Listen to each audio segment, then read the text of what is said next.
Hello dear students, once again welcome back to our channel Gyan lab. तो आज हम start करने वाले हैं प्लांट वाटर एंड रिलेशन वाले चैप्टर का नेक्स्ट टॉपिक। आज के टॉपिक में हम पढ़ने वाले हैं absorption of water by roots from soil. यहाँ पर हम 3 ऐसे स्टेप्स पढ़ने वाले हैं जिसके मदद से हमारा जो वाटर है वो रूट हेयर के अंदर एंटर करता है। तो बेसिकली सिंपल भाषा में आपको मैं शॉर्ट में अगर बोलूँ कि वाटर कैसे एब्जॉर्ब होता है रूट हेयर के अंदर, तो वाटर एब्जॉर्ब करने के 3 मेन स्टेप्स होते हैं। सबसे पहला स्टेप होता है इम्बिबिशन, दूसरा स्टेप होता है डिफ्यूजन और तीसरा स्टेप होता है ऑस्मोसिस। 2025 में आपको क्वेश्चन पूछा गया था कि वाटर जो है रूट हेयर में जब एब्जॉर्ब होता है तो उसका सबसे पहला स्टेप क्या होता है। 2025 में आपको जो क्वेश्चन आया था वो first step of water absorption पूछा गया था। तो यहाँ पर आपका आंसर होगा imbibition is the first step of water absorption into the root hair cell. तो बेसिकली इम्बिबिशन मतलब क्या होता है? इम्बिबिशन में आपका जो वाटर मॉलिक्यूल है वो आपके रूट के साथ एड्सॉर्ब हो जाता है। मतलब समझो, मैं यहाँ पर आपको ड्रॉ करके दिखाती हूँ। ये अपना रूट हेयर है, ठीक है। This is the cell wall of the root hair और इसके अंदर सेल मेम्ब्रेन है, ठीक है। यहाँ पे मैं ड्रॉ करती हूँ तो यहाँ पे आपको समझ में भी आएगा। ठीक है, देखो ये अपना रूट हेयर है। This is the root hair, ठीक है। ये रूट हेयर का सेल मेम्ब्रेन है और ये रूट हेयर का सेल वॉल है। 1 सेकेंड, ठीक है। This is the root hair, this is the cell wall of the root hair, this is the cell membrane of the root hair. हमने अपने लास्ट लेक्चर में पढ़ा था कि जो सेल वॉल होती है ये फ्रीली परमिएबल होती है, ये सारी चीजों को अपने अंदर अलाउ कर देती है एंटर करने के लिए। और जो सेल मेम्ब्रेन होती है ये सिलेक्टिवली परमिएबल होती है, ये सिर्फ इंपॉर्टेंट चीजों को ही परमिशन देती है अंदर आने के लिए, ठीक है। तो अब यहाँ पर देखो आजू बाजू में जो हमारी सॉइल है, यहाँ पर आजू बाजू में जो हमारी सॉइल है, इस सॉइल में कुछ मिनरल्स प्रेजेंट हैं, वाटर मॉलिक्यूल्स प्रेजेंट हैं। यहाँ पे वाटर मॉलिक्यूल्स प्रेजेंट होंगे, ठीक है। कुछ कीड़े मकोड़े प्रेजेंट होंगे, ओके। कुछ मिनरल्स प्रेजेंट होंगे, calcium, magnesium, nitrogen, phosphorus, potassium, sulphate, ऐसे कुछ मिनरल्स प्रेजेंट होंगे। तो अब क्या होगा, सबसे पहला स्टेप ये होगा कि आपका ये जो वाटर मॉलिक्यूल है वो आपके रूट हेयर के साथ ऐसे चिपक जाएगा। Water molecule will get attached with the root here. इसको बोलेंगे first step. This is the first step. इस स्टेप को बोलते हैं, ये जो वाटर मॉलिक्यूल यहाँ पे चिपक गया है इसको बोलते हैं इम्बिबिशन करना। तो यहाँ पर वाटर मॉलिक्यूल को हम इम्बी which gets imbibed is called as imbibate. तो वाटर मॉलिक्यूल को imbibate बोलेंगे and substance that absorb water is called as imbibent. मतलब हमारा जो रूट हेयर है, ये रूट हेयर हमारा imbibent है और जो पानी है वो हमारा इम्बिबेट है। क्योंकि देखो हमारा जो रूट हेयर है ना वो रूट हेयर किससे बना हुआ है? Our root hair is made up of pectin and cellulose. Outer membrane is made up of pectin, inner membrane is made up of cellulose. और ये दोनों मॉलिक्यूल वाटर लविंग मॉलिक्यूल्स है, इसीलिए ये वाटर को इजीली अपनी तरफ अट्रैक्ट करते हैं।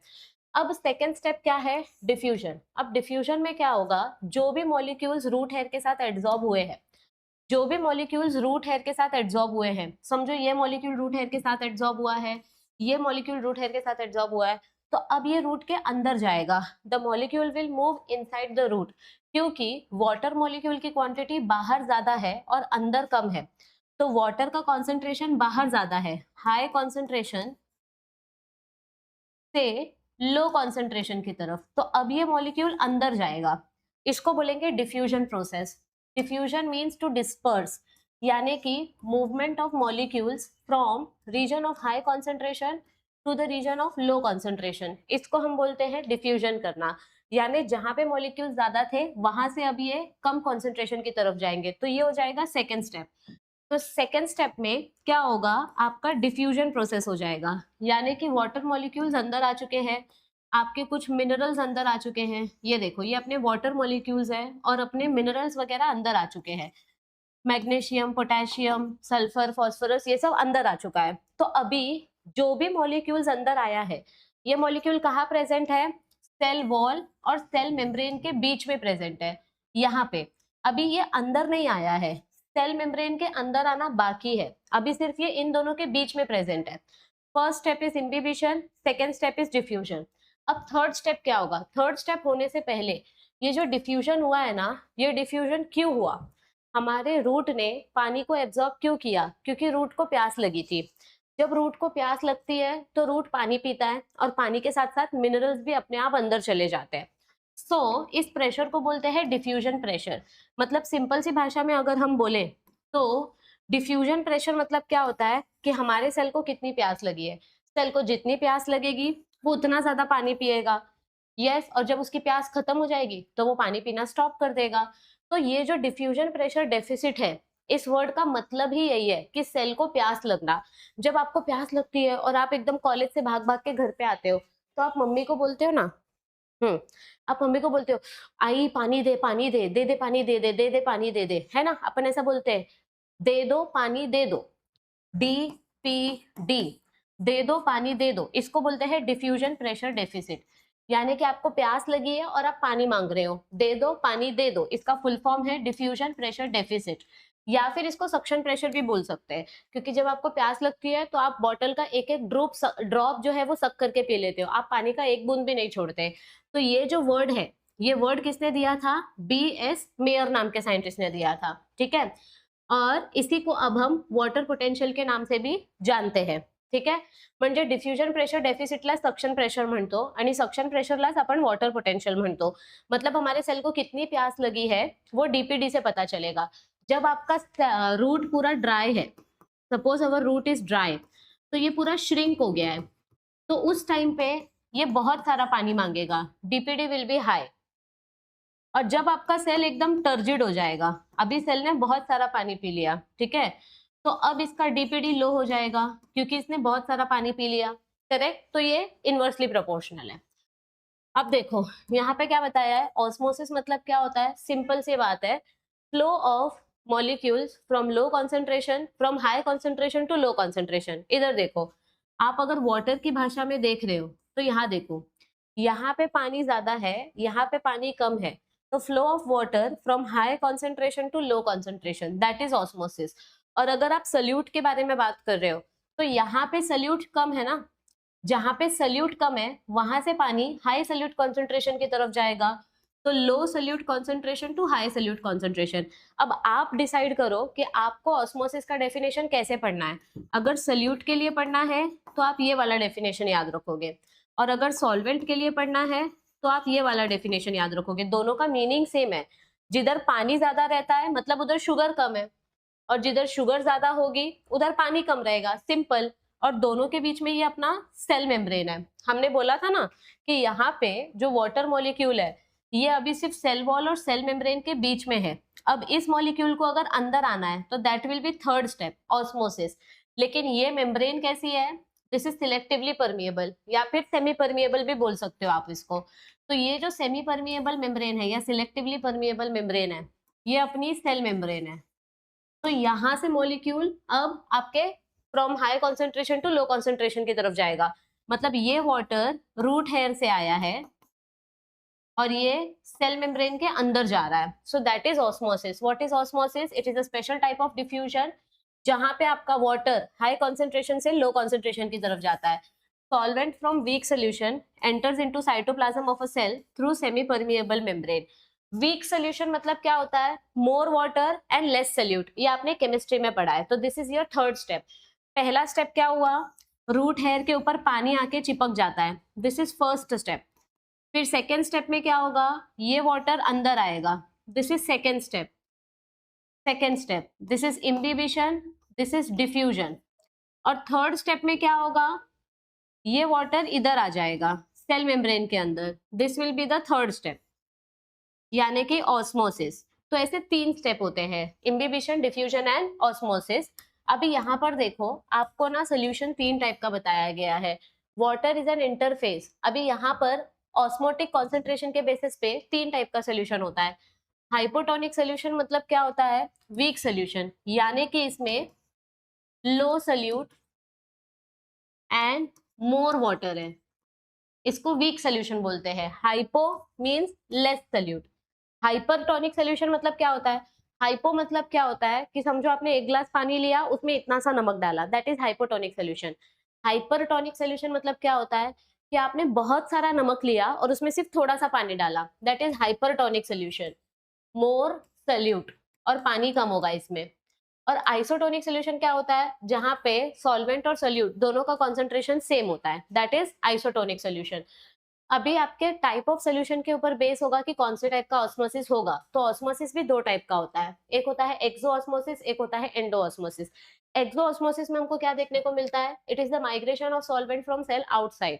यानी कि अगर आपने ग्रेप्स को इमेजिन करो कि आपके पास ग्रेप्स है, उस ग्रेप्स को आपने सॉल्ट सोल्यूशन में डाल दिया, तो क्या होगा, सॉल्ट डिहाइड्रेटिंग एजेंट है, सॉल्ट पूरा मॉइस्चर एब्जॉर्ब कर लेता है। तो जब आप अपने ग्रेप्स को सॉल्ट सोल्यूशन में डालोगे तो यहाँ पर क्या होगा, ग्रेप्स को सॉल्ट सोल्यूशन में डालने के लिए और डालने के बाद आपका पूरा मॉइस्चर जो है वो एब्जॉर्ब हो जाएगा। तो यहाँ पर ग्रेप्स का जो लिक्विड था वो लिक्विड पूरा बाहर आ गया और आपके ग्रेप्स श्रिंक हो गए। तो दिस इज एक्सोऑस्मोसिस। एक्सोऑस्मोसिस मतलब बाहर आ जाना, पूरा लिक्विड बाहर आ जाना, जिसकी वजह से हमारे सेल्स एकदम चपटे हो जाते हैं, फ्लैसिड हो जाते हैं। एंडोऑस्मोसिस मतलब क्या होता है, आपने कोई ड्राई सेल को पानी में डाला, तो अभी ये जो रेजिन्स है म्हणजे किशमिश म्हणजे आपले मनुके, ये रेजिन्स को अगर मैं पानी में डालूंगी तो ये रेजिन्स वाटर को एब्जॉर्ब कर लेगा, दैट विल बी एंडोऑस्मोसिस। यानी कि migration of solvents into the cell, पानी सेल के अंदर जाएगा और इसकी वजह से हमारा सेल टर्जिड हो जाएगा। आता हे बघा, जेव्हा आपलं सेल टर्जिड होतं, जर आपण त्याला अजून पाणी देत गेलो तर ते सेल फाटू पण शकतो। मतलब अगर आप किसी सेल को कंटिन्यू पानी देते जा रहे हो तो इसकी मेम्ब्रेन फट सकती है, ठीक है। तो पानी पीने के वजह से अंदर जो प्रेशर क्रिएट होता है उस प्रेशर को बोलते हैं टर्गर प्रेशर। मतलब ये सेल पानी पीते जा रहा है, पीते जा रहा है, इस वजह से इसका पेट एकदम भर गया है। इसका पेट एकदम भर गया है तो ये अंदर से फूक गया है, उस प्रेशर को बोलते हैं टर्गर प्रेशर। और ये सेल फट ना जाए इसीलिए बाहर से अपोजिट प्रेशर आता है सेल वॉल का, दैट इज वॉल प्रेशर। मतलब आप जब किसी भंडारे में खाना खाने जाते हो या फ्रेंड का बर्थडे पार्टी रहता है या कुछ आप फेवरेट खाना खा रहे हो, तो आप इतना खाते हो कि आपका पेट फूक जाता है। अभी आपका पेट फट ना जाए इसीलिए आप पैंट की बटन को लगा लेते हो ताकि आपका पेट थोड़ा सा अंदर दिखे, नहीं तो पेट एकदम बाहर दिखेगा। तो आपके पैंट की जो बटन है ये आपके पेट को बाहर आने से रोक रही है। तो आपके पैंट की बटन बाहर से प्रेशर देती है और पेट अंदर से प्रेशर देता है। सो टर्गर प्रेशर अंदर से बाहर आता है और वॉल प्रेशर बाहर से अंदर आता है।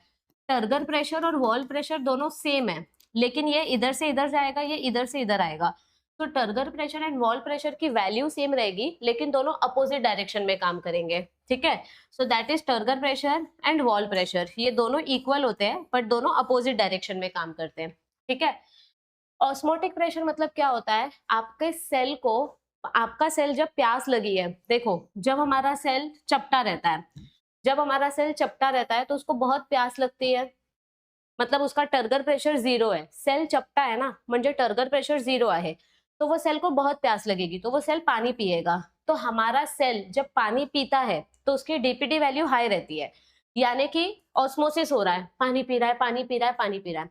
लेकिन पानी पीने के बाद जब हमारे सेल का पेट भर जाता है तो वो पानी पीना बंद कर देता है, उसको बोलते हैं osmotic pressure. Osmotic pressure opposite direction में लगाया जाता है ताकि हमारा सेल पानी पीना बंद कर सके, so to stop the entry of solvent molecule into the cell. Okay, हमारे सेल का जब पेट भर जाता है तो अब और पानी नहीं पीना है, तो पानी पीने के इस एक्शन को स्टॉप करने के लिए ऑस्मोटिक प्रेशर लगाया जाता है। तो जब आपको प्यास लगती है तब आप पानी पीते हो, लेकिन जब आपका पेट भर जाता है, आपका सेल टर्जिड हो गया, टर्जिड म्हणजे काय, एकदम फूल गया, तो फिर आप पानी पीना बंद करोगे। अभी आप पानी नहीं मांगोगे, your DPT will be 0 but your turgor pressure will be equal to osmotic pressure, मतलब अब आपको पानी पीना बंद करना है। ये बहुत इंपॉर्टेंट है, इससे रिलेटेड एमसीक्यू आपको 2023 में पूछा गया है, ठीक है। फैसिलिटेटेड डिफ्यूजन मतलब क्या होता है, कुछ कुछ मॉलिक्यूल्स ऐसे होते हैं जो सेल मेम्ब्रेन से पास नहीं हो सकते। देखो कुछ मॉलिक्यूल्स इजीली सेल मेम्ब्रेन से पास हो जाते हैं, तो ये सिंपल डिफ्यूजन है। फैसिलिटेटेड डिफ्यूजन में क्या होता है, जो मॉलिक्यूल्स डायरेक्ट सेल से पास नहीं हो सकते उनके लिए हमारे पास कुछ स्पेशल प्रोटीन्स होती है, दीज आर प्रोटीन चैनल्स। ये प्रोटीन चैनल्स किससे बनती है, these protein channels are known as aquaporins. Aqua यानी वाटर, पोरिन्स यानी कि होल, तो सेल मेम्ब्रेन के बीच में ऐसा चैनल रहता है, उस चैनल के थ्रू आपका वाटर मॉलिक्यूल्स एक साइड से दूसरे साइड में ट्रैवल करता है। So these membrane proteins are known as channel protein या एक्वा प्रोटीन्स। इनका काम होता है वाटर मॉलिक्यूल को एक तरफ से दूसरे तरफ ट्रांसफर करना, या फिर इनको आप कैरियर प्रोटीन्स भी बोल सकते हो। तो जब ऐसे टाइप का डिफ्यूजन होता है ना, इसको बोलते हैं फैसिलिटेटेड डिफ्यूजन करना। अभी मुझे पता नहीं कितने लोगों ने ये रील देखा है, इंस्टाग्राम पे एक रील बहुत वायरल हुआ था, ठीक है, लड़कों को ग्रीन फ्लैग बताने के लिए। I remember that reel. उसमें ऐसे बीच में पानी है, एक साइड पत्थर है और इधर पे एक साइड ऐसे कुछ तो टेम्पल या कुछ तो है, ठीक है। अभी बीच में पानी है तो लड़की के शूज गंदे हो जाएंगे, तो वो लड़की ना उधर पानी में से नहीं चल के जाती है। तो पहले लड़का जंप करके चला जाता है, अब वो वेट करता है कि आ जाओ, तुम भी आ जाओ, लेकिन वो लड़की बोलती है नहीं नहीं मेरे पैर गंदे हो जाएंगे। तो वो लड़का अपना एक पैर ऐसे रखता है पत्थर के बीच में, फिर वो लड़की को ऐसे उठाता है और इधर उठा के ऐसे रखता है। तो यहाँ पे मैं क्या बताने की कोशिश कर रही हूँ कि वो जो लड़का है उसने क्या किया, उसने इस मॉलिक्यूल को यहाँ से उठा के यहाँ रख दिया। इसको बोलते हैं फैसिलिटेटेड डिफ्यूजन। ये है इंस्टाग्राम का फायदा, ताकि आप लोगों को अच्छे से समझ में आ सके, ठीक है। तो यहाँ पे जो ये लड़का था, ये है मेरा कैरियर प्रोटीन, ठीक है। इस कैरियर प्रोटीन ने क्या किया, इस मॉलिक्यूल को सेल के एक तरफ से उठा के दूसरे तरफ ट्रांसफर कर दिया।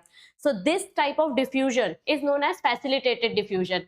किस किसने वो इंस्टाग्राम रील देखा है मुझे नीचे कमेंट करके बताओ, and I will see you soon in next class, ठीक है। सो आई होप आपको आज का सेशन समझ में आ गया होगा। जिन लोगों को नहीं पता उन लोगों को मैं एक बार फिर से बता देती हूँ कि प्ले स्टोर पर हमारा जो ऐप है, यहाँ पर वरदान बैच के लेक्चर्स बहुत ही जल्द स्टार्ट होने वाले हैं। आप लोग वरदान बैच ज्वाइन कर सकते हो अगर आप live lectures plus mock test वगैरह सॉल्व करना चाहते हो तो, और या तो फिर अगर आपको सिर्फ फ्री वाले मॉक टेस्ट चाहिए तो आप फ्री वाले एमसीक्यूज भी यहाँ से सॉल्व कर सकते हो। हमारे ऐप पर ऑलमोस्ट 1000 से ज्यादा फ्री एमसीक्यूज आपको दिए गए हैं, तो आप वो भी यूज कर सकते हो। जिनको सिर्फ मॉक टेस्ट यूज करना है तो वो सिर्फ मॉक टेस्ट भी परचेस कर सकते हैं। अभी देखो 2023 में आपको मैंने जो बोला ना, ये एमसीक्यू क्वेश्चन आया था। फ्लैसिड सेल में अगर हमारा सेल चपटा है तो उसका टर्गर प्रेशर 0 रहेगा, दिस इज करेक्ट। अगर हमारा सेल टर्जिड है, मतलब अगर हमारा सेल मोटा है, तो वो और पानी नहीं पिएगा, करेक्ट। अगर हमारा सेल का पेट भरा हुआ है तो turgor pressure will equal to osmotic pressure, this is also correct. Water potential of pure water is negative. अभी तक हमने ये स्टेटमेंट पढ़ा नहीं है, अब नेक्स्ट क्लास में हम ये स्टेटमेंट पढ़ेंगे, ठीक है। और ये देखो इम्बिबिशन का डेफिनेशन बोला है, और इम्बिबिशन कैसे होता है वो पूछा गया है आपको, ठीक है। वाटर थर्मल बफर का काम क्यों करता है ये हमने कल के लेक्चर में देखा था, ये वाला डायग्राम भी हमने कल के लेक्चर में देखा था। और फैक्टर्स अफेक्टिंग वाटर ये नहीं पढ़ा अभी हमने। ये देखो which is the first step in the process of absorption of water from by roots from the soil, तो यहाँ पे आंसर क्या आएगा, imbibition, this is the first step, ठीक है। चलो, और ये वाटर पोटेंशियल वाला हम नेक्स्ट क्लास में करने वाले हैं। तो आई होप आपको आज का लेक्चर समझ में आया होगा अच्छे से। अगर आप चाहते हो कि मैं ऐसे ही आपके सारे लेक्चर्स कंटिन्यू करते रहूं तो इस वीडियो को ज्यादा से ज्यादा अपने फ्रेंड्स के साथ शेयर करके चैनल को सब्सक्राइब करना मत भूलना, क्योंकि आपके लिए बहुत सारा मटेरियल आने वाला है। सो मेक श्योर कि आप चैनल को लाइक शेयर करो, कमेंट करो और अपने फ्रेंड्स के साथ चैनल को शेयर करके खुद भी सब्सक्राइब करो। So bye bye everybody and I will see you soon, take care.